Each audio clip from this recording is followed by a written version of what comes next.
Gente, boa tarde. O Dinei já me apresentou, eu sou Jaqueline Laflufa do Blue Bus. A gente está aqui com um time super forte. Estou contente que todo mundo aceitou o nosso convite. Luciano Martins, do Observatório, aqui do meu lado, do Observatório da Imprensa. Vou falar Observatório como se todo mundo soubesse que eu estou tratando, né? Rosana Herman, da R7. Bruno Torturra, da Torturra, certo? Mídia Ninja. E também o Renato Dias, da Odisseu. O nosso tema hoje ele é para falar um pouquinho sobre a diferença que a gente está tendo entre a cobertura de breaking news, a notícia do último minuto, assim, na web e na TV e na grande mídia, porque agora a gente tem uma disparidade uma tendência a que a internet seja o ponto do furo e o que as outras mídias fazem em relação a isso. Eu queria pedir para o Luciano começar, fazendo um pouco de uma análise mais geral do que você acha dessa situação, porque eu elenquei aqui o que a gente tem de mais chamativo nesse momento foram os protestos que a mídia ninja cobriu, né? Que todo mundo acompanhava na internet, assistia a pós-TV e os tweets. Mas a gente tem também outros casos, por exemplo, o nascimento do bebê real, que foi anunciado por um tweet. O caso do relacionamento da Daniela Mercury, que ela também anunciou através de uma foto do Instagram. Então, como é que tem sido isso para a grande mídia? Como é que você tem sentido que isso tem acontecido por lá? Como é que eles lidam com isso? Boa tarde. Eu sou um dinossauro da internet. Estou na história da internet desde antes dela existir, antes de existir o browser. A maioria de vocês não sabe, não viu o que é um BBS. Era uma tela preta com a letrinha branca que vai subindo e tal. Eu fiz o BBS do Estadão, fiz antes os primeiros sistemas de telefone inteligente, notícias. Eu acompanho a tecnologia há muitos anos. E sempre fui muito crítico da mídia internamente nos jornais onde eu trabalhei. E sou também coordenador do curso Gestão de Mídias Digitais da GV, no curso do GVPEC, e sou pesquisador de comunicação. Estou metido em 2 grandes pesquisas de comunicação. E fiz uma carreira na grande imprensa desde os anos 70, antes de eu me tornar jornalista profissional diplomado, e sou essencialmente um cara muito chato. Essencialmente eu sou um cara muito chato. Sou aquele cara que chega na redação do jornal, a primeira coisa que o editor fala é: vamos tomar um café lá em cima, que ele não quer ser visto comigo, porque ele acha que vai sair no observatório da imprensa e tal. Então, eu participei de todos os processos de mudança na grande imprensa paulista e na revista Veja, desde 1979. Eu participei do projeto Folhas, do projeto Estado, eu fui interface das principais consultorias nos grandes jornais, da Buzaren, enfim, todas as grandes consultorias que estiveram, e participei de todos os grandes projetos. Estive em todos os momentos importantes que aconteceram nos últimos 30 anos na imprensa. Eu vou dizer simplesmente uma palavra só. A mídia tradicional, ela está a caminho de um desmanche.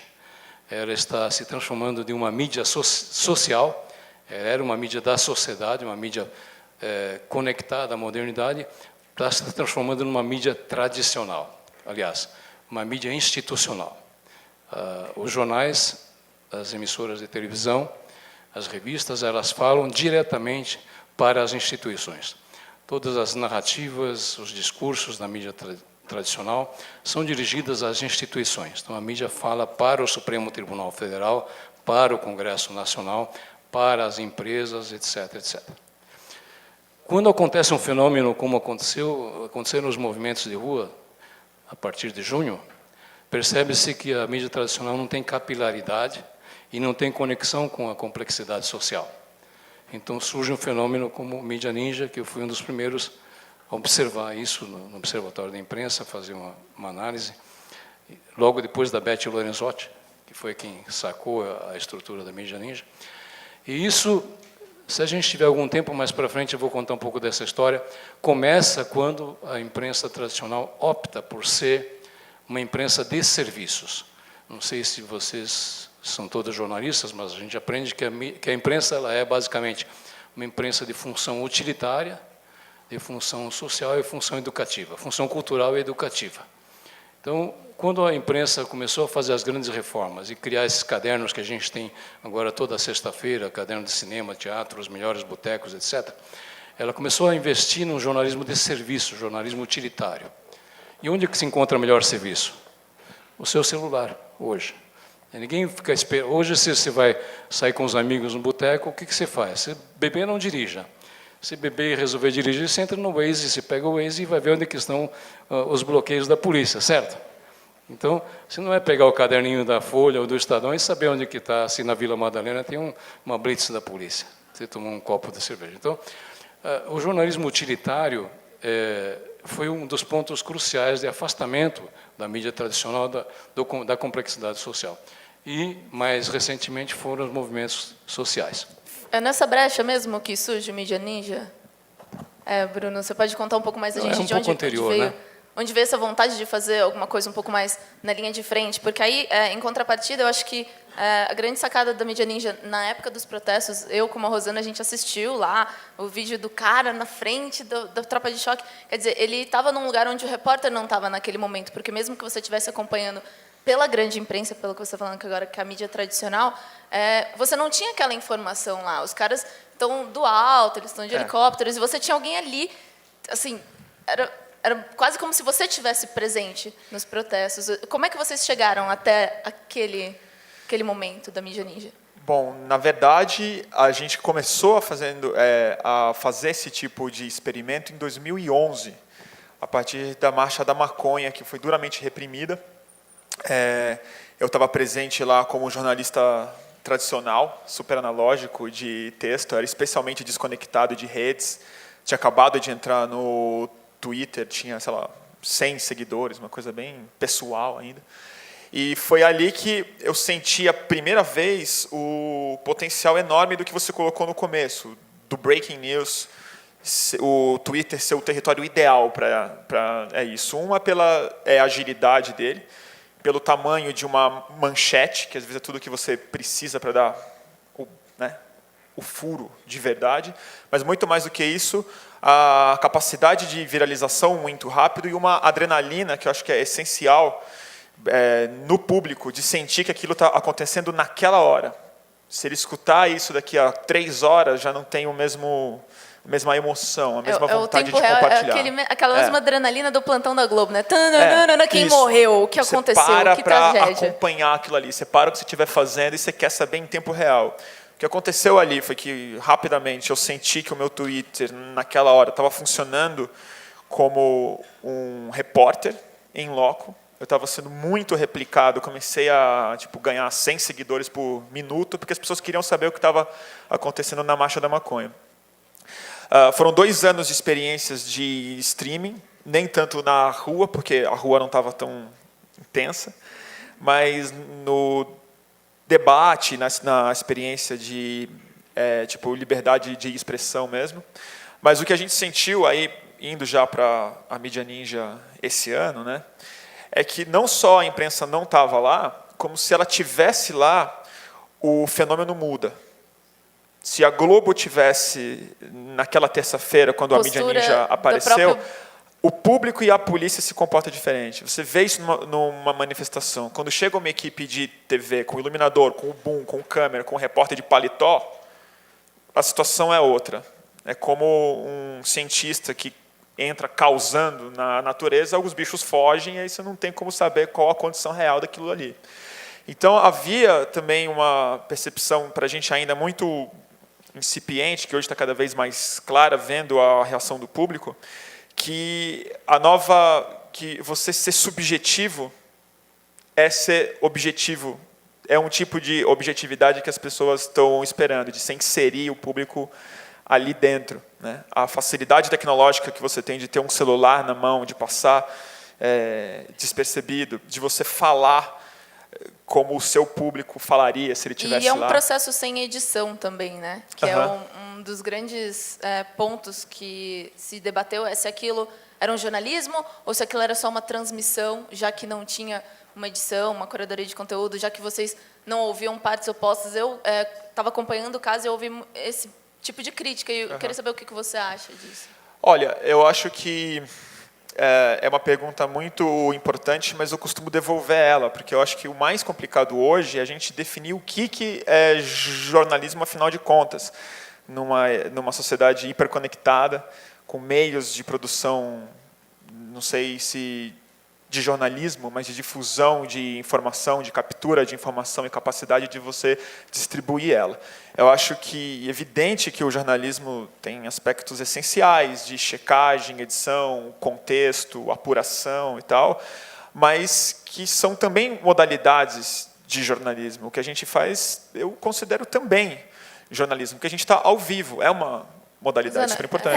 Eu queria que você comentasse um pouco também qual a dificuldade. Você tem experiência de TV também um pouco e da internet, então você consegue enxergar as duas pontas, no caso. Qual que é a dificuldade? O que a TV está se debatendo? No caso, a TV é um representante da grande mídia, da mídia tradicional, mas a gente também pode falar sobre os grandes jornais impressos. O que impede ali que eles tenham uma postura como a da mídia ninja? Então, oi, gente, eu sou @Rosana, lá tem minha bio e tem tudo que você precisa saber, caso você queira saber alguma coisa. Então, eu trabalho há 30 anos em televisão, esse ano completo 30 anos de TV, já trabalhei em cima, embaixo, na frente, atrás das câmeras, em todos os lugares. E, basicamente, a diferença, assim, eu lembro do caso do Michael Jackson, quando ele morreu, e que falou, primeiro a gente soube pelo Twitter, e a CNN foi a última a dar e tal. Então, eu queria falar uma coisa bem clara, que é assim, nem tudo é o que parece, e esse é o perigo de tudo. A gente tem uma mania de achar, tipo, São Tomé, gente, vai ver o ano, Google São Tomé e vê quando que ele disse isso, pensa 2013. Tudo que você vê não quer dizer que é verdade porque você viu. Tudo que você lê não é verdade porque você leu. E nem depois que está provado, mostrado, às vezes aquilo é realmente a verdade. Então, imagina o perigo de você se fiar no primeiro julgamento da primeira informação. Se a ciência fosse feita assim, o mundo já tinha acabado há muito tempo. Você precisa repetir 1000 vezes. A gente hoje aparece na ansiedade, 2 dados tiram uma conclusão. Então, uma menina fala assim, hoje eu botei uma blusa azul, outra falou, eu também pus uma blusa azul. Nossa, azul é tendência, está super na moda. Sabe assim, tipo, as pessoas concluem a partir de 2 dados. É ridículo, às vezes 1. Às vezes nenhum. Às vezes a pessoa penso, logo é isso. Essa virou a máxima. Eu pensei, então só pode ser verdade, senão eu não teria pensado. Se vem na minha cabeça é porque é isso, entendeu? É uma coisa assustadora. Então, a diferença da reportagem de rua ou da informação é assim, cada veículo, seja uma pessoa, uma empresa, um jornal, é assim, você tem alguma coisa a perder se você fizer uma cagada homérica, né? Então, se você é a CNN e você tem uma tradição e um prestígio, uma reputação, para usar a palavra da internet, que pode ser abalada se você der uma informação errada, precipitada, do tipo morreu Michael Jackson, que era uma coisa que era relevante para o mundo inteiro de fãs, e aquilo não fosse verdade, ela realmente teria feito uma cagada que seria muito terrível para a reputação dela. Agora, se qualquer outra pessoa falar, morreu o Michael Jackson... Inclusive, é uma piada da internet, Era né? Brinks, #Brinks. Todo mundo tenta fazer com que a imprensa publique alguma coisa que não é verdade. Exatamente. Muda a Wikipedia, passa a comentar no Twitter, porque vai que algum grande vai dar exatamente. Então, a pessoa ela joga para dizer que é verdade, se não for, ela diz que era Brinks, e se você falar, como assim era Brinks? Ela fala assim, não, você que não entendeu, nossa, que nervosa. Essa é a nova tática. Essa é a tática. Ninguém, errar é humano e admitir o erro é marciano, porque ninguém admite. Ninguém, só marciano admite que errou. Então, quando o Michael Jackson morreu, o TMZ... Gente, o TMZ pode ser famoso, pode ser o que for, mas, gente, qual a reputação do TMZ, do Paris Hilton? É tudo, sabe, realmente não é... Então, se eles disserem que o Michael Jackson morreu e depois ele desmorreu, não vai acontecer nada. Mas a CNN demorou 40 horas a mais, sei lá, para confirmar a morte de Michael Jackson, porque eles têm regras lá, que é tipo, tem que ter 3 fontes diversas, só tinham aquela fonte do telefonema da ligação. É um mundo que está acabando de novo, os maias. Entende? E para o Paris Hilton, ele não precisa ter essa regra nenhuma. Ele fala o que ele bem entender, e se não for, ele apaga e faz de novo e edita, entendeu? Então, essa é a diferença. Não só a televisão é mais lenta, no sentido de tem que ligar para o transporte, ver lá com a equipe, se tem carro para levar a viatura, tem seus o repórter. princípios ali. Exatamente, tem a estrutura e tem os princípios. A TV é um navio. O navio, antes de aportar, antes de atracar, ele tem que desligar o motor, tipo, não sei direito, mas é tipo 5 quilômetros antes, ele tem que desligar o motor para ele chegar chegandinho no porto. A gente é barquinho, entendeu? A mídia ninja, eu, você, a gente que sai lá com a câmera na rua, faz streaming. A gente é tipo um jet ski, que, né, pode ir rápido e tal. Mas essa grande mídia também está contratando os seus barquinhos, os seus jet skis. Acho que Exatamente. o Renato pode contar um pouco mais disso pra gente, Exatamente. porque eles estão começando a fazer uso disso em benefício próprio. Então, Mas tipo assim, eu sou lento, mas onde é que eu vou dar essa Mas notícia na mais minha rápido? visão, está fazendo do jeito errado. A televisão... Vamos ver, já estou pitacando aqui, levantando a bola na rede. Eu acho que a televisão está se precipitando no desespero, agir em desespero da merda. E ela está agindo em desespero. Corre, chama alguém, corre, põe a opinião do público, pega uma pessoa do público para ficar 4 horas comentando a notícia, mas a pessoa vai falar um monte de impropérios. Eu acho que os veículos tradicionais vão ter que, talvez, repensar o papel, porque é difícil competir com essa capilaridade toda, com essa instantaneidade das redes sociais. Então, o jornal, estava discutindo com um amigo italiano que estava hospedado em casa esses dias, ele lê 3 jornais por dia, né? E eu falei, eu praticamente não leio o jornal, eu só leio para ver opinião, para ver as coisas que são mais profundas, porque a notícia no jornal está velha, né? Não tem como. Então, vai ter que se repensar isso. Não sei se as mídias tradicionais têm políticas de uso de mídias sociais muito rígidas com os seus próprios jornalistas, eles não podem dar o furo pessoalmente, eles não têm como.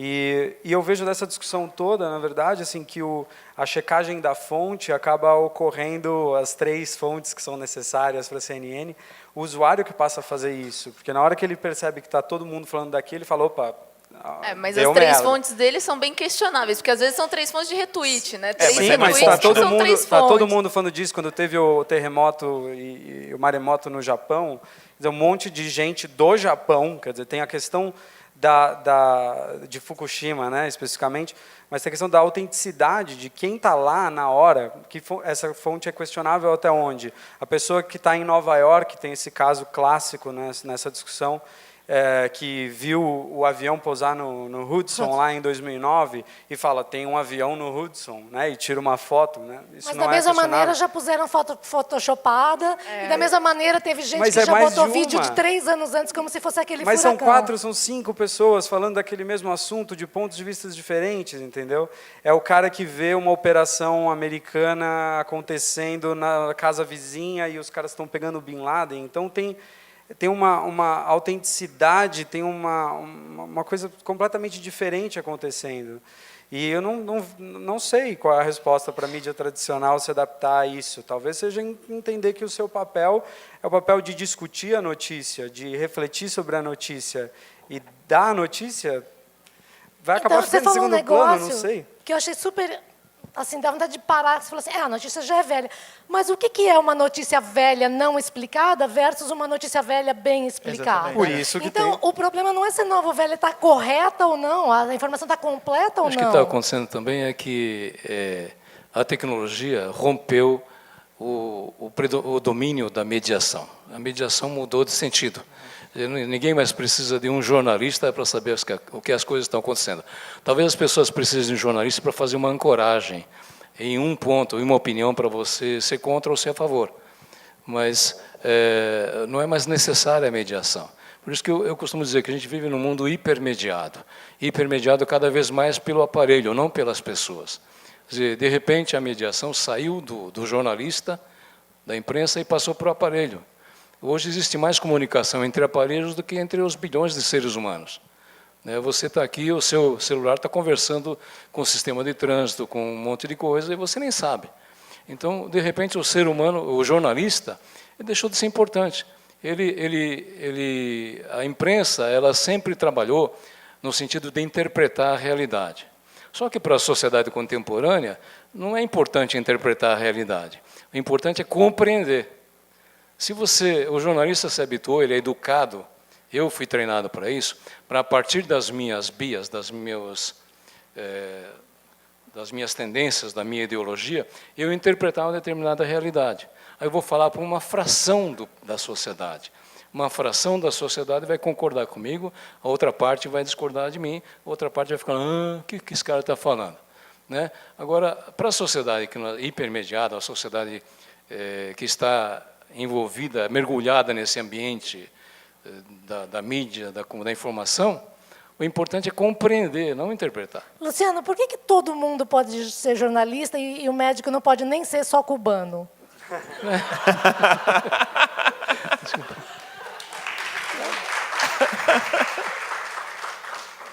Todo mundo pode ser jornalista.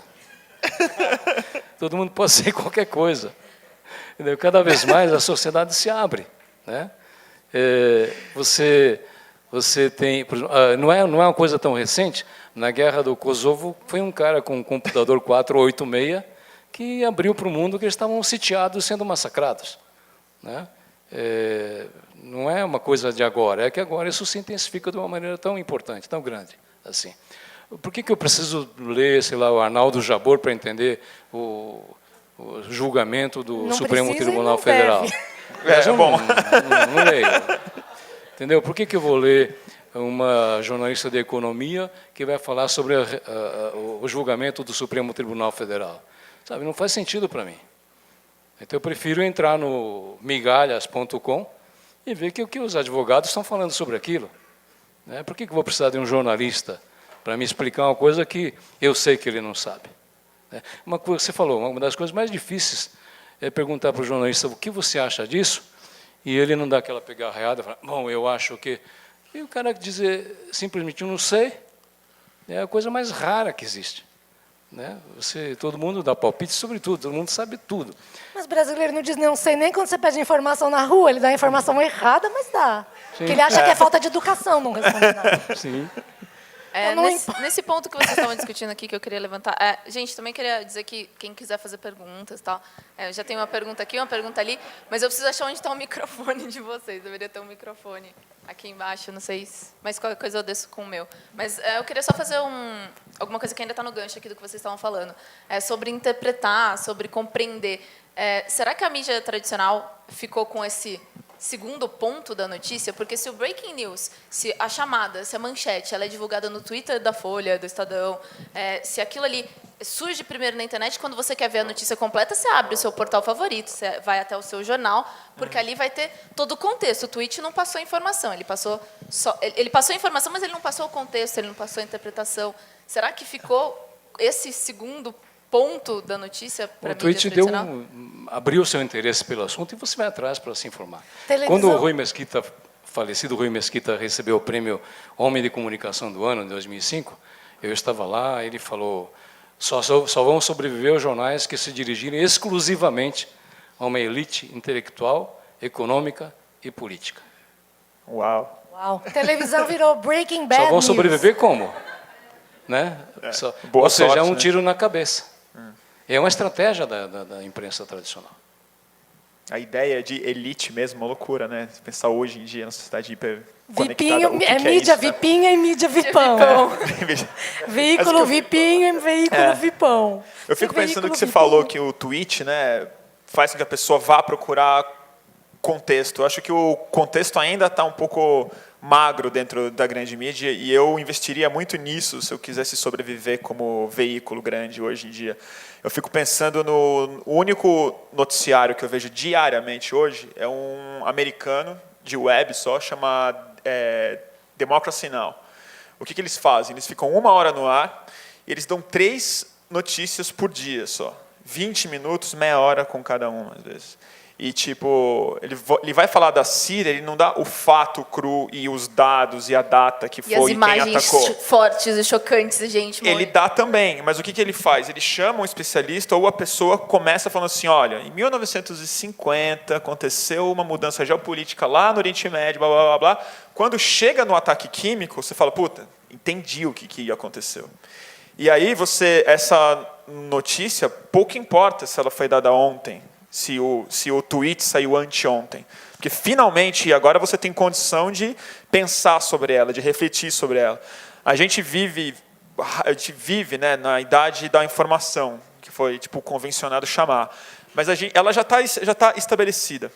Tem um hiperfluxo disso. Assim, a gente já está totalmente afogado nela. Está mais confuso do que bem informado Mas hoje você não em acha dia. que a pessoa está trocando o já sei pelo já vi? Total. Já vi essa Já notícia, vi, mas ela não exatamente. sabe. Você fala, essa da Síria eu já vi. Exatamente. Onde fica a Síria? Eu não sei, no Oriente. Onde fica o Oriente Médio? Dá um mapa mundi. pessoa não sabe onde é o Oriente Médio, não onde é a Síria, entendeu? Então, mas já vi essa notícia, já vi, não entendi, não sei. É velho, É de velha, ontem. Mas é velho, já onde- vi essa.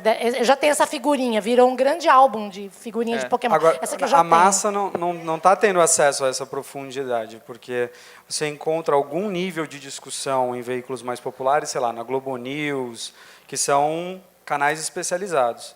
O Jornal Tem se Nacional... voltado exatamente a esse potencial analítico, tipo, porque a gente vai Que é- repetir o noticiário, a exaustão, mas a gente vai tentar aprofundar em alguns momentos. A cada meia hora você vê mais ou menos a mesma coisa, para você Sim, ligar mas aí TV a tem qualquer o- horário do dia, você está informado, mas entre esses blocos eles se propõem a aprofundar um pouco mais com o especialista que ele comentou e tudo mais. Agora, no Jornal Nacional, você só vai ver o breaking news, que já não é mais breaking news para, pelo menos, São muitas metade da camadas de população. informação, na verdade. São muitas e muitas camadas.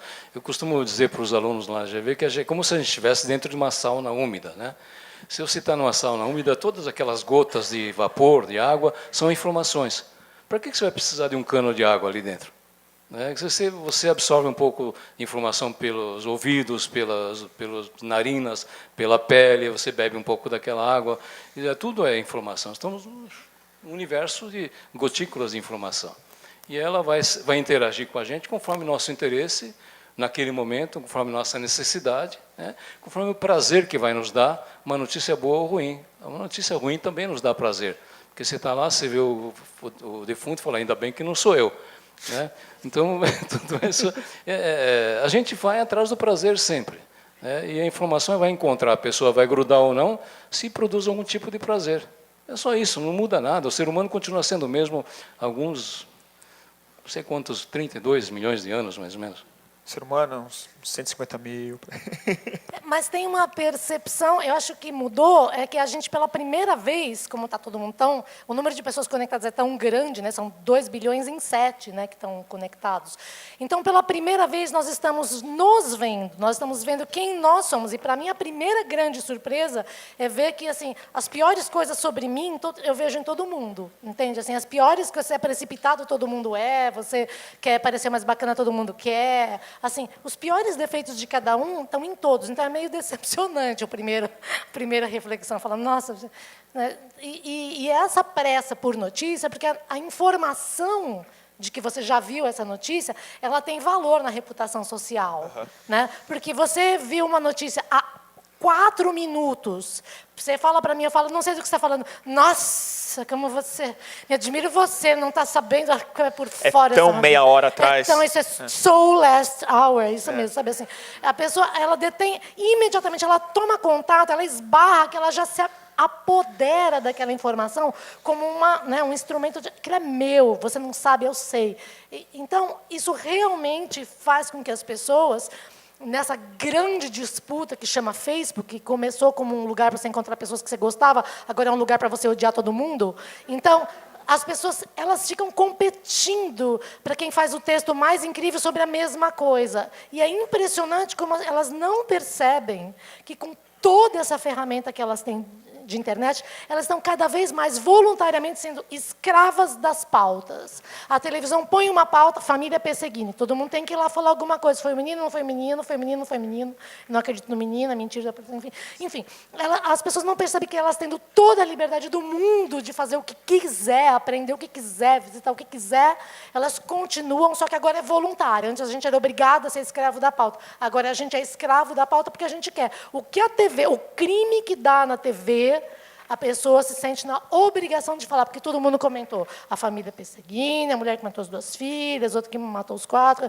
É incrível. Todo mundo agora é escravo voluntário da pauta da grande mídia. Por quê?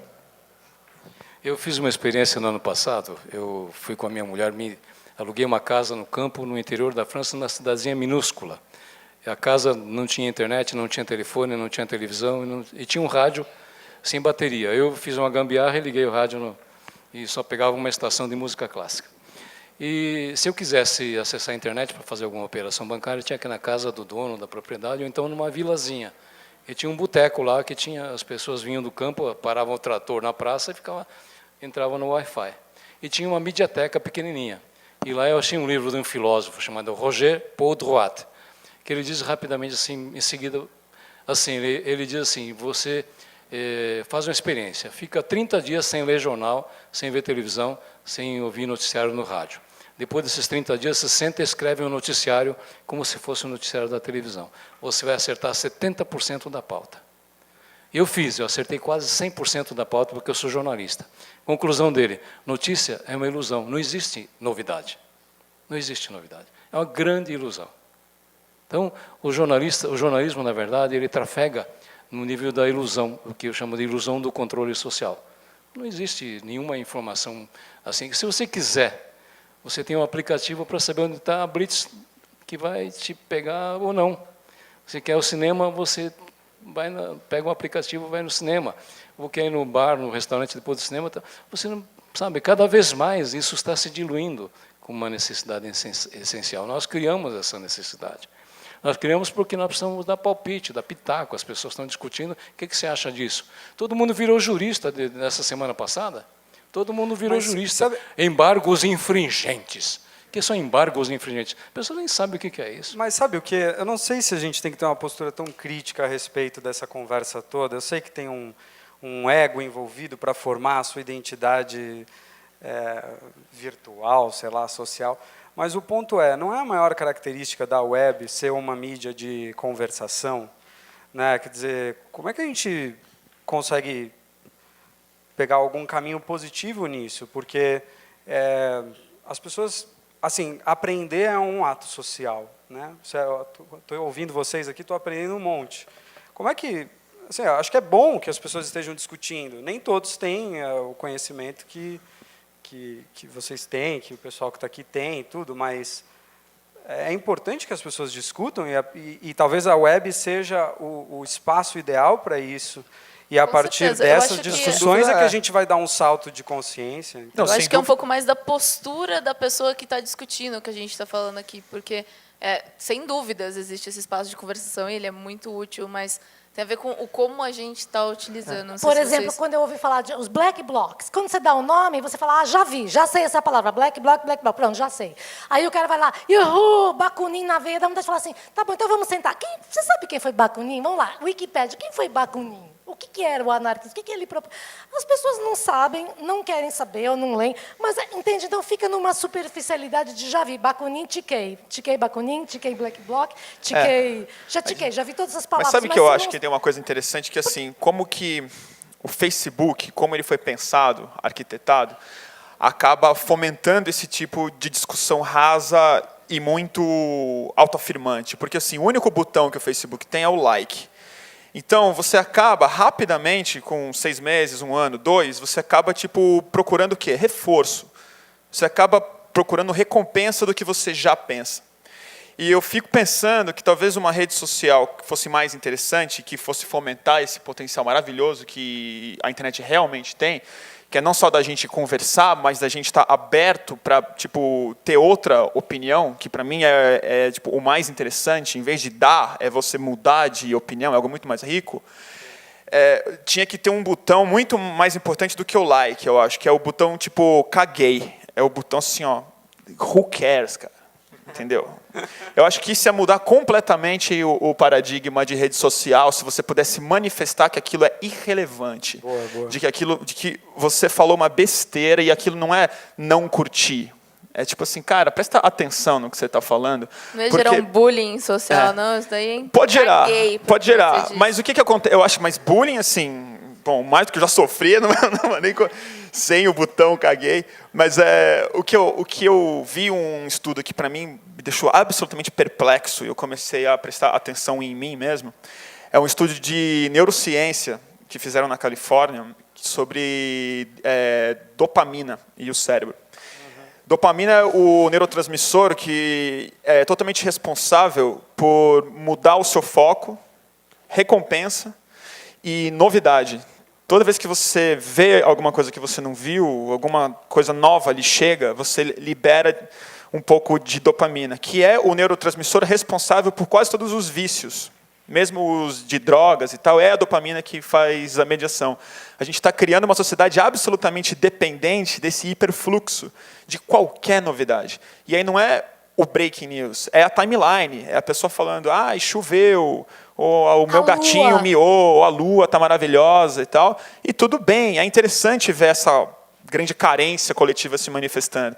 Mas acho que a gente pensa pouco sobre ela e pensa pouco sobre como a regra da plataforma determina que tipo de comportamento você vai ter dentro dela. Eu estou estudando essa mesma coisa que você está estudando do ratinho da dopamina, e eu queria contar uma coisa muito triste, é spoiler, o ratinho morre no fim. O ratinho, porque assim, eu estou super estudando isso e para mim foi uma descoberta. O centro de prazer não é o mesmo centro da recompensa. O sistema de recompensa e reward é dopamina. O sistema de prazer é oxitocina, que é um hormônio. A dopamina não tem fim. O ratinho vai lá e ganha uma recompensa, que é like, seguidor. Ai, tá linda, tá magra, arrasou, diva. Isso aí é recompensa. Você não para nunca. O ratinho puxa a alavanca até morrer de tanta dopamina, porque ele não tem limite. O prazer, como o prazer sexual, vocês devem lembrar, né? Gente de internet não faz sexo, mas tudo bem. Assim, eu me lembro que eu sou dos anos 70, peguei uma época ótima. As pessoas, era uma loucura. Mas era assim. Então, oxitocina. O prazer, ele é assim. Você fica com tesão, desejo sexual, cacete, e aí você acaba de transar, e aí você abaixa o nível. Quando você acaba de transar, a última coisa que você quer é transar. Tá bom, então a segunda... Mas depois da quarta, né? Você não quer mais. Por quê? Porque o prazer ele tem começo, meio e fim. A oxitocina abaixa, e você não quer mais transar depois que você transou. Mas a dopamina só sobe. É tipo a metanfetamina do Breaking Bad, que eu sou muito ligada, vi hoje o 14 aqui da temporada. E é dopamina pura. Então, é assim, a dopamina está ligada a esse sistema de recompensa que não tem fim, que é o vício. É o vício, é o joguinho, é a recompensa do like e tal. A oxitocina é do prazer. E tem mais um terceiro, que é a produção do attachment, que é quando você tem um relacionamento longo, Exatamente. uma coisa duradoura, que é um terceiro produto. Então, por isso que a ciência explica que você pode ser casada com uma pessoa, ter sexo com outra e ter um romance com uma terceira, porque são produtos diferentes, né, gente? Entende? Assim, mas a dopamina... Neurologicamente falando. Neurologicamente falando. Mas a dopamina é o vício do reforço e é isso que está fazendo essa coisa louca acontecer. Eu acho que o grande assunto oculto hoje no mundo é como a gente mudou radicalmente o fluxo de dopamina. Isso tem tudo a ver com rede social e com smartphone. Oxitocina, uhul. Gente, eu vou abrir para perguntas, que a gente tinha umas Oxitocina 4, 5 team. perguntas aqui. Tem uma aqui, eu não sei onde é que está o microfone, tem uma pergunta aqui, uma pergunta lá. Alguém lá atrás já está, tem mais um microfone aqui. Só tem que ver que ele não está ligando. Não sei, você que me disse que não está ligando. Fala, que alguém liga para você. 1, 2, 3, 1, 2, 3. Enquanto resolvem o seu, eu vou fazer a pergunta aqui, tudo bem? Você tocou num Fala o ponto- seu nome primeiro. Meu pra nome é gente Renê. saber. Você tocou num ponto que é o ponto que eu estava me roendo as unhas aqui para a gente tocar, que é o seguinte: a gente fala muito num salto alto, a gente generaliza muito. As pessoas, a internet, a televisão, e tudo tem algum tipo de rabo preso, tudo é algum tipo de plataforma com algum tipo de funcionamento. Televisão no Brasil é uma concessão pública, né, que tem que fazer dinheiro de algum jeito e que, por causa disso, tem compromisso com anunciantes, com formato, com horário, com caralho a quatro. Né?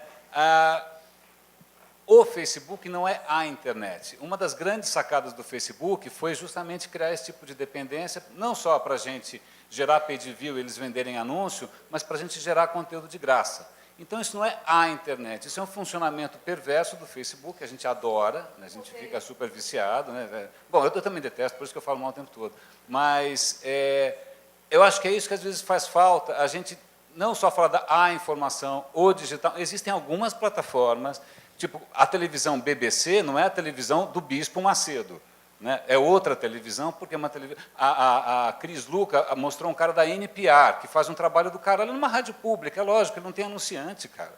Né? Ele tem a liberdade que ele tiver. Não tem rabo então, preso acho que é com ninguém. legal a gente, de vez em quando, dar uma aterrissada e falar, cara, outro dia um cara me criticou, por que você colocou esse teu vídeo no Vimeo e não colocou no YouTube, que você ia ter mais alcance? Eu falei, eu ia ter mais alcance, mas ia ter vídeos relacionados, propaganda, um monte de lixo. Eu falei, eu quero meu vídeo sozinho no Vimeo, eu pago para isso. Né? Então, nenhuma plataforma é neutra, então não é o digital. O Facebook fez isso, mudou, existe um mundo antes e depois. Twitter, eu não sei se ainda, na boa, assim, a gente não pode se tomar como referência, mas o que eu estou sentindo é que o Twitter está, cara, cada vez menos relevante. né? Não sei para vocês. O Twitter, é só a estatística, ele cresceu 34% no último ano, mas se você comparar com as outras redes que cresceram 80, 100, quer dizer, ele está menos Eu sinto acelerado. menos relevância, mas eu não sei se é uma opinião pessoal. Eu também. Mas só para aterrissar um pouco, né? Só para a gente lembrar, ok, a gente está conseguindo publicar no YouTube porque o YouTube foi comprado pelo Google, eles têm interesse em oferecer isso de graça, não porque eles querem mudar o mundo, mas porque, estão querendo ganhar dinheiro com essa história. É esse tipo de consideração que eu acho interessante. Senão a gente vai falar sempre muito abstrato. A televisão, o jornalismo, a rede... eu trabalhei no Aqui Agora, a gente tomava porrada, ia para o meio de conflito, ia rebelião de presídio, levava pancada, tinha contribuição de VHS das pessoas. Quer dizer, essa participação popular já vem em outros canais faz tempo, né? Mas é sempre importante lembrar que não é só uma questão teórica, é uma questão prática pra caralho. Como os caras ganham dinheiro, como é que os caras pagam o salário, quem paga a conta no final do mês, por que o Zuckerberg fez o Facebook, né? Não é o digital. Né? É só essa minha colocação. Boa. Os aplicativos, o conjunto dos aplicativos tende a se tornar, já predomina sobre o Facebook. Esse é um estudo que não está pronto, mas eu sei que a tendência é essa. Já a profusão de aplicativos. Isso rompe a lógica da grande indústria. Então, existe um movimento de estímulo, na maior parte dos países, à produção local de aplicativos que são adequados ao uso que a sociedade faz. Isso é o resultado dos grandes mainstreams das redes sociais, que é o Facebook, antes o Orkut, o Twitter, etc, etc. Mas nós já estamos vendo uma mudança nesse cenário. Você tem razão, a gente fala genericamente porque todo o Facebook, mas existe uma faixa importante, eu não sei quantificar agora, de usuários brasileiros jovens que não usam o Facebook como uma rotina de comunicação. Usam aplicativos, tipo o WhatsApp e outros e tal. E esses aplicativos estão conversando cada vez mais uns com os outros, formando sistemas integrados. A lógica, que diz o pessoal da tecnologia, são sistemas de sistemas, em que você trafega ao longo do dia, conforme o dia da semana, conforme o dia do ano, etc, etc, com uma sazonalidade muito ágil, muito fluida, muito dinâmica. Quer dizer, muito provavelmente, nos próximos 3 anos, nós vamos ouvir falar pouco do Facebook. Vou contestar. Não. Esses aplicativos, a grande parte deles não faz dinheiro nenhum, eles só estão sobrevivendo porque tem investidor lá fora bancando essa história, e o sonho de todo mundo é ser comprado pelo Facebook e pelo Google. Né? Grande parte dos aplicativos, os Instagram da vida, Twitter, está todo mundo sonhando em ser comprado pelo Google. Um ou outro aí tem algum modelo de receita, mas quem paga? Essa conta é cara. O back-end, qualquer aplicativo, o back-end é caro. Você conseguiria sobreviver se não tivesse uma plataforma gratuita para te distribuir? Existe. Nem fudendo. Né? Nenhum de nós aqui. Né? Então, Renê, mas o Facebook é um grande modelo de negócio onde todo mundo trabalha de graça isso aí. Para eles e só eles ganham dinheiro. Isso. E é incrível, porque a gente luta contra tanta coisa e todo mundo aceita isso de boa e ninguém eu sei, eu trabalhei em se TV de massa. rebela contra. Pois é. É a cracolândia da dopamina. É a dopamina, porque o sistema de Essa é a grande recompensa, sacada. o rato não questiona Essa que o foi a laboratório. genialidade do Facebook, foi criar um sistema de dependência. É um eu sistema acho. de dependência físico-químico É mais genial social. que o sistema do Google. É mais genial, né? Eu vou cortar um pouquinho vocês, que eu acho que tem mais umas 4 pessoas querendo fazer pergunta. Lá atrás já está com o microfone. Tem uma atrás do René aqui. Por favor, fala seu nome. Thaís. Eu queria dividir, na verdade, um pensamento com vocês para tentar entender como vocês imaginam que vai ser o papel do jornalista aí nos próximos anos. Pegando um gancho do que o Luciano falou, que existe uma hipermediação hoje, né?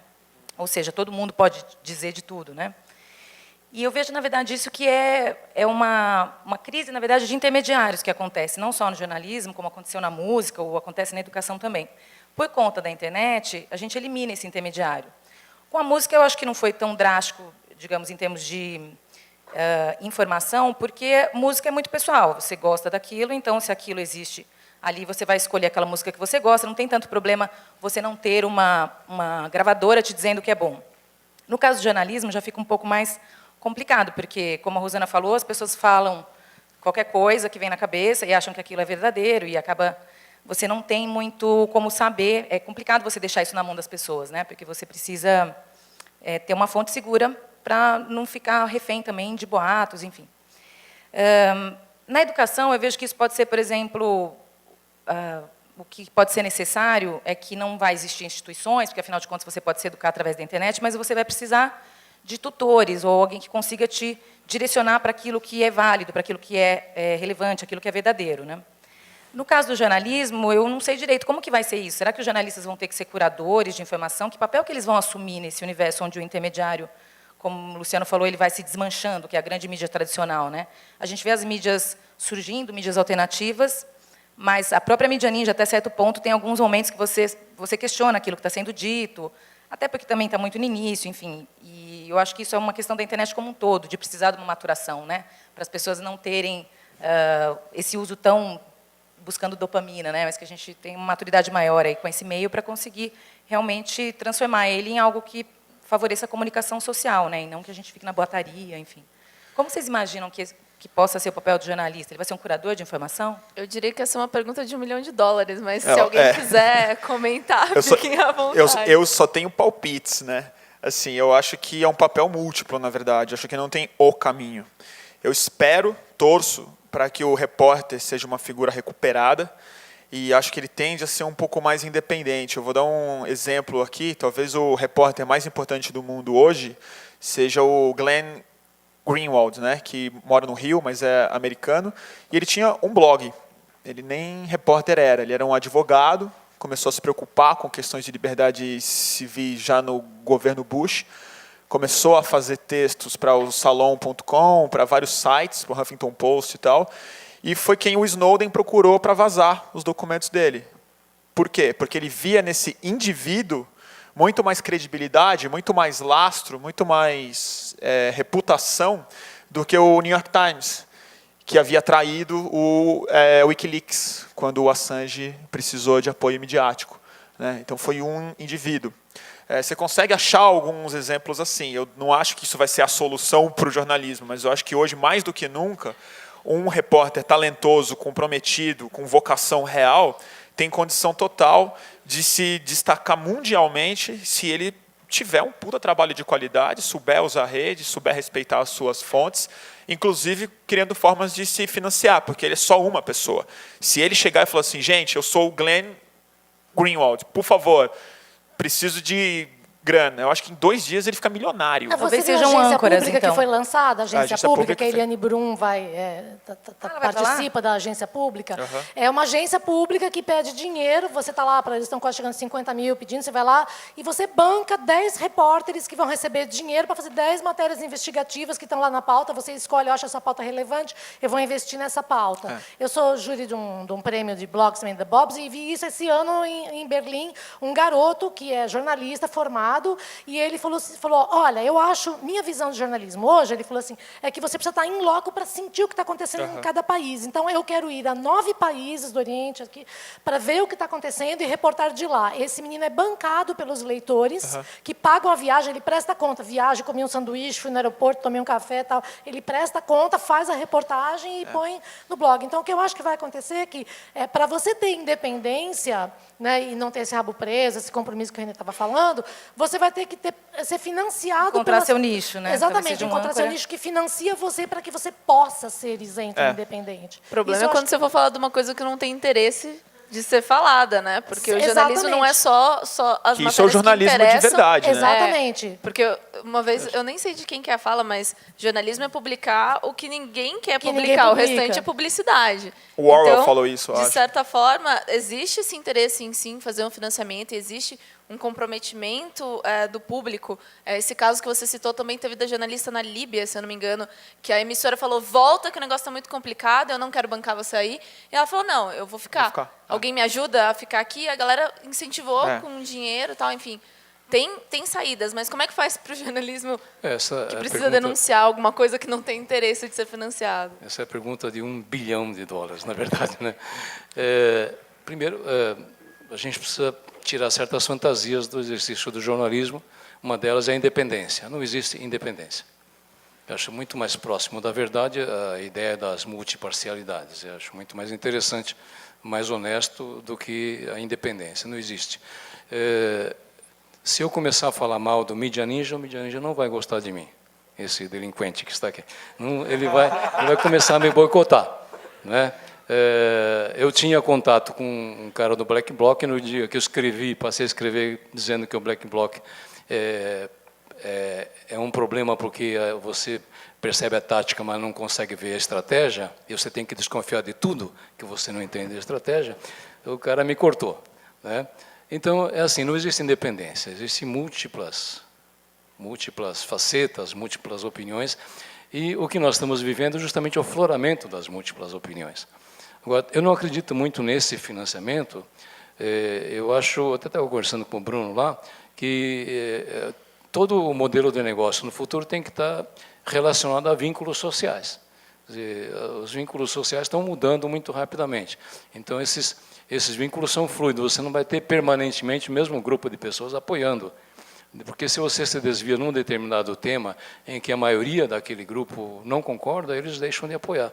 Então a gente vai ter que ficar, quer dizer, as novas mídias vão ter que ficar buscando esse apoio, mapeando esses vínculos sociais, o que é um grande desafio em termos de como a gente aprende a fazer negócios nas escolas de negócio tradicionalmente. Quer dizer, é uma coisa que é muito nova também, né? Agora, a mídia tradicional ela se distancia demais disso porque ela, no Brasil, principalmente, são empresas familiares, né? Elas só teriam alguma chance se transformassem em empresas públicas, em que o assinante se tornasse dono de ações daquela empresa. Mas essa hipótese é impossível. Esse seria o único caminho de criar um modelo de negócio mais ou menos parecido com o que é projetado, uma possibilidade de manutenção desse sistema. Hoje em dia, só um jornal brasileiro é sustentado pela operação digital, que é a Folha. A Folha hoje é sustentada pelo UOL, né? Mesmo assim, tem grandes problemas. O Estado de São Paulo, eu conversei com 2 consultores que estão trabalhando na venda do Estado de São Paulo, cada dia se desvaloriza. Hoje em dia, vale mais aquele imóvel do que a marca do jornal. O Washington Post foi vendido por uma bagatela, né? Se você pensar a importância. É mais barato derrubar aquilo, construir 2 torres de apartamento. Sim. Quanto vale a gráfica da Folha? Quanto vale a gráfica do Estadão? Vale mais que uma sucata. Não tem mercado para aquilo. Eu vou passar a voz para ela ali, que quer fazer uma pergunta. Fala só o seu nome. Juliana, eu vou voltar um pouco, que eu queria a opinião de vocês. Eu não sou, acho que eu e muitas pessoas, a gente se sente um pouco obesos às notícias que a gente tem hoje. São muitas informações ao mesmo tempo, eu acho que até é o motivo do like tão rápido de dezenas de informações no seu feed, você vai like, ou não gosta de nada e já acaba criticando muito rápido. Eu acho que tem um pouco da obesidade que a gente tem hoje, de informação. E, a partir disso, eu penso que entra um pouco a mídia, os veículos tradicionais e a mídia social hoje entram muito em confronto. Eu acho que um defende demais a mídia e o outro defende demais a tradicional. Para vocês todos, quando pode ser que há uma união? Por quê? Porque o jornalismo, para mim, é informação para o público, não para uma elite e nem para a massa, é para um todo.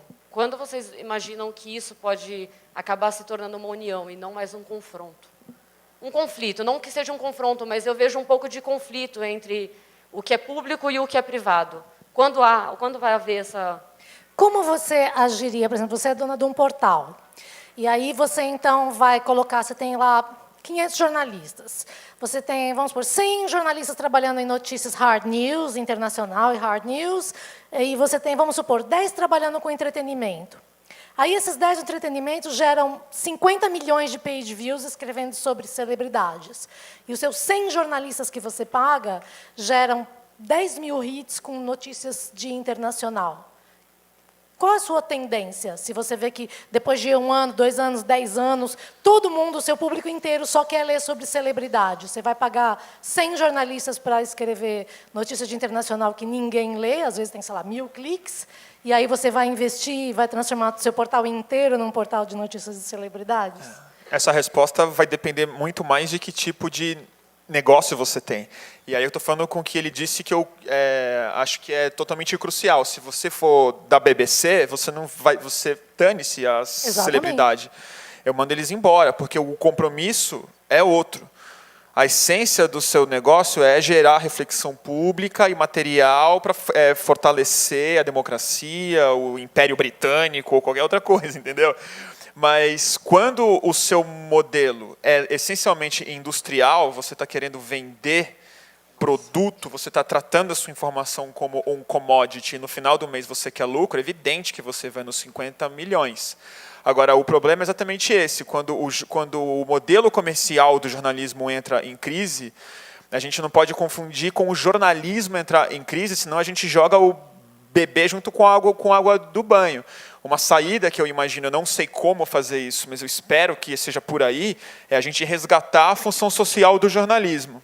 Mais para o lado BBC, sem fins lucrativos, de empresas públicas, talvez não necessariamente estatais, mas a gente criar algo que não só na mídia funciona bem, mas também nas instituições políticas, eu imagino, que é criar mais instituições públicas, não necessariamente estatais, não necessariamente reféns de uma instituição política também obsoleta. É muito difícil. A TV Cultura chamou. Mas mesmo como os entrevistados. O R7 chamou também. O R7 chamou também. Não, e assim, a Rede Globo chamou 2 vezes, e eu não fui, uma porque eu falei, puta, não quero ir, a outra porque eu não podia ir. Assim, os caras chamam, não é nem essa questão. E a TV Cultura, eu até falei isso no ar, é uma TV pública e tal, mas ela não é uma BBC, né? Quando incomoda muito, eles mandam os caras embora, quando pegam no pé do serra. É complicado.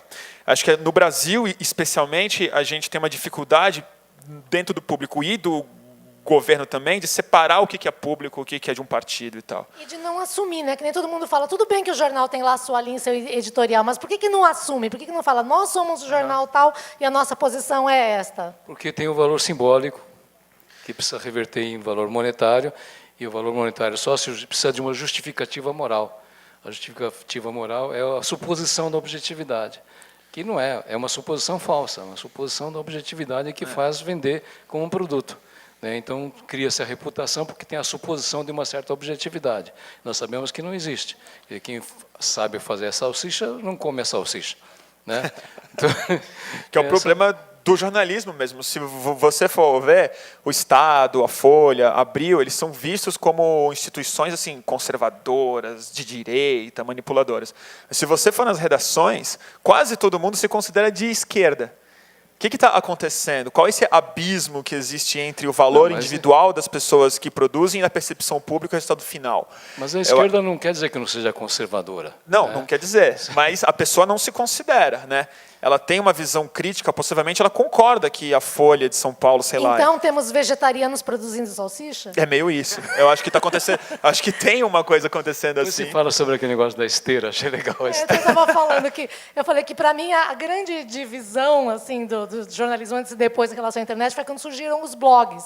Porque o blog foi a primeira esteira rolante de notícias que transformou a informação numa indústria, que nem em tempos modernos, que o Chaplin ficava lá tentando. Então, a esteira vai passando, porque o blog ele é um pergaminho eterno, né, que vai rolando para baixo daquele desespero, que a notícia está indo embora, você tem que ler rápido e botar outra, porque vem descendo, o negócio vem descendo e não para nunca mais. É uma cascata. Exatamente, você fala, socorro, a esteira está descendo, precisa botar mais coisa em cima, porque está indo tudo lá para baixo. E esse conceito de esteira rolante contaminou tudo, porque os portais são assim, as notícias mais importantes vão aqui em cima, no primeiro scroll, daí vão descendo, tudo virou essa esteira que vai caindo, e você precisa nutrir essa esteira. E quando você não tem informação, você tem que nutrir também. Porque a pessoa fala, gente, tem 3 vezes nesse portal, está tudo igual, não tem notícia, esse portal não atualiza. Então você fica lá atualizando, e começa a aparecer essas aberrações de notícias. Né? Extra. Gisele Bündchen avisa na rua arrumando o cinto. Né? Solange Gomes faz a 3ª prova do forro do vestido de noiva. Daniele Vinitz, extra, exclusivo. Daniele Vinitz troca o óleo do Carter. Né? Assim, então, essas coisas, essas notícias que não são notícias, elas sustentam um movimento que ele é preponderante sobre a informação. É a esteira que precisa rodar. Os portais assumiram os colunistas como blogueiros, e tudo virou nessa plataforma que vai rodando e vai caindo. Tudo vai caindo, os portais das notícias vão indo para baixo. Outro dia eu recebi um press release de uma agência dizendo o seguinte, olha, a fulana de tal vai fazer uma cirurgia numa verruga que ela tem na virilha. Eu respondi, estou louco para você mandar esse texto. Manda foto para mim. Não vejo a hora de ver. O que me interessa, tem um monte de lixo nessa esteira, né? Um monte de lixo.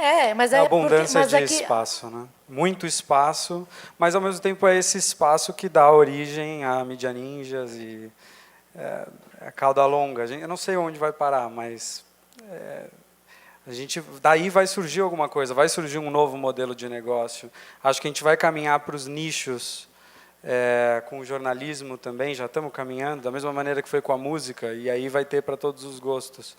Os grandes modelos massivos vão acabar caindo. Tem o Rock in News, né? Rock in News. Acho que ali tem uma última pergunta, gente, que a gente já está com o tempo apertado. Bom, meu nome é Estevão. A minha pergunta é com relação ao checkbox que você falou de se apropriar do título, né? Você lê o título e acha que é especialista. Eu passo por duas situações. Eu trabalho com web e o meu consumo de cultura é 100% na internet. Não leio revistas. Não vou discutir a questão de se isso é certo ou errado.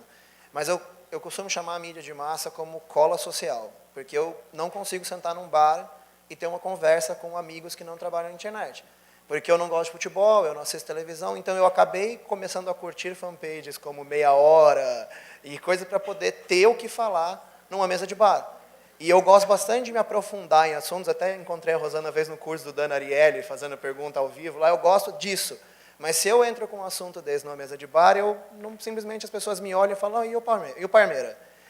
Então, eu comecei a virar especialista de título para poder ter essa cola social. E aí o que eu falo para mim é essa expressão, que a mídia de massa é uma cola social que mantém a conversa de bar rodando. Mas você percebe que a manchete do que a gente acha que é informação jornalística virou a piada, porque não existe mais piada. Eu vivi um tempo onde a pessoa fala, está sabendo a última do papagaio? Sabe assim, as pessoas contavam piadas. E a cola social, o cara mais bacana era o cara que contava muita piada de sogra, essas piadas preconceituosas todas, as pessoas contavam piadas.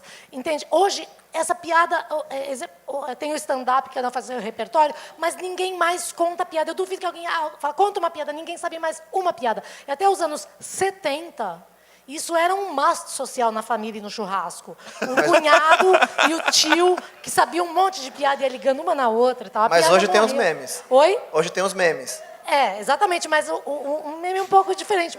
Mas você viu aquele viral, agora você viu aquele vídeo. Se você não viu aquele vídeo, você está fora. Mas entende que essa função sempre teve, mas ela foi diferente em diferentes momentos. Era uma piada, depois virou um vídeo. Só que agora caiu na notícia. Você chega no salão de beleza, gente, eu fui fazer a unha só para vir aqui. Queria dizer isso para vocês. Em homenagem, fiz isso pelo meu público. Aquela gente que fala assim, gente, eu fiz isso por vocês. Fiz isso pelo meu público.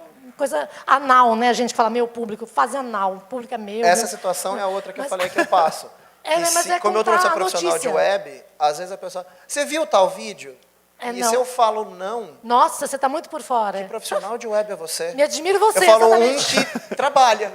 Exatamente. Mas eu me vi obrigado a ter que preencher essa lacuna das outras pessoas. É que você não faz unha, mas você vai no salão e começa assim... E a fazenda, hein? Você acha que ganha a Denise ou você acha que coisa, né? Que a pessoa cuspiu na outra, você viu? E aí? E o menino, você acha que o menino perseguindo e matou? Eu acho que foi a polícia. É isso. A conversa do salão é isso. Vai tirando esses ganchos, assim. E são todas essas notícias e tudo que você acha sobre elas. Como se... Por que importa a opinião? Não quero... Você cita nome, você arruma um problema, né? Mas, assim, eu gosto da Adriane Galisteu como pessoa. Mas, assim, a pessoa chama Adriane Galisteu para dizer se ela acha que foi o menino ou a polícia. Quer dizer, o que interessa o que a pessoa...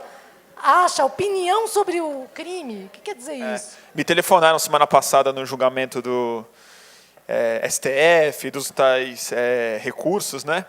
Me ligaram no fim do dia, na imprensa. O que você achou? Como assim, cara? Quem sou eu, cara? Para achar o que eu achei? Eu não estou nem procurando nada, cara. Eu não sei o que eu achei mesmo. Né? É muito doido, porque você precisa achar alguma coisa até para ter esse assunto na conversa do bar, como você colocou bem. Tem a ver com essa cultura do reforço, de alguma forma nebulosa, que assim, opinião, a gente vive no império da opinião. Dane-se o embasamento, especialista de título, dane-se a reflexão. Especialista de título de matéria. Você lê a matéria, você já senta e já dá ideia. E é por isso que eu acho que tem a ver também com por que dá tanto clique, notícia irrelevante, dando uma opinião também bem... opinião, sem muito embasamento, que o mundo está muito complexo E o mundo está muito sob risco. O mundo está muito difícil de lidar e de entender. Se você começar a frequentar muito as reportagens dos tais 10 caras ou dos 100 caras que fazem internacional, você vai ter mais dificuldade de levar o seu dia. Você vai ter que ir mais fundo, você vai ter que dar opiniões mais duras, você vai ter que discutir outras coisas no bar. Né? Mas hoje o assistente que lavou meu cabelo falou, e o shopping no Quênia, hein? Eu Pois achei é. um progresso. Não, então, isso. e eu acho um progresso. Eu acho um progresso total, cara. Eu acho um progresso total. E colocando, como você colocou bem, assim, olha, gente, é na internet que a gente vai achar soluções, eu concordo totalmente. Eu acho uma maravilha viver nesse mundo hiperconectado, com toda a cracolândia de dopamina, todas as notícias da Adriane Galisteu comprando um coco e tal. Eu prefiro viver num mundo que a gente está afogado em informação do que a gente está com sede dela. Que era o que eu vivi muito tempo, até entrar na internet pela primeira vez e falar, meu Deus. E acho que a gente se acostumou muito rápido à internet. A gente não consegue perceber o potencial sensacional que a internet tem. O tanto pouco, assim, eu falo, cacete, que desperdício passar o dia no Facebook. E eu passo também. Mas que desperdício, assim, tanta coisa maravilhosa para você fazer e aprender, estudar, tantas formas mais interessantes de se comunicar. Mas está tão perto para clicar, né? Já tá no favoritos do navegador, já está no aplicativo. Eu insisto no meu ponto. Atenção à dopamina. Isso é cracolândia. Façam um teste. Eu fiz um teste de cortar geral dopamina de várias formas, que não é só rede social, tem 1000 outras coisas. Cara, te dá uma tremedeira, depressão, cara, você fica impotente, é uma loucura, cara.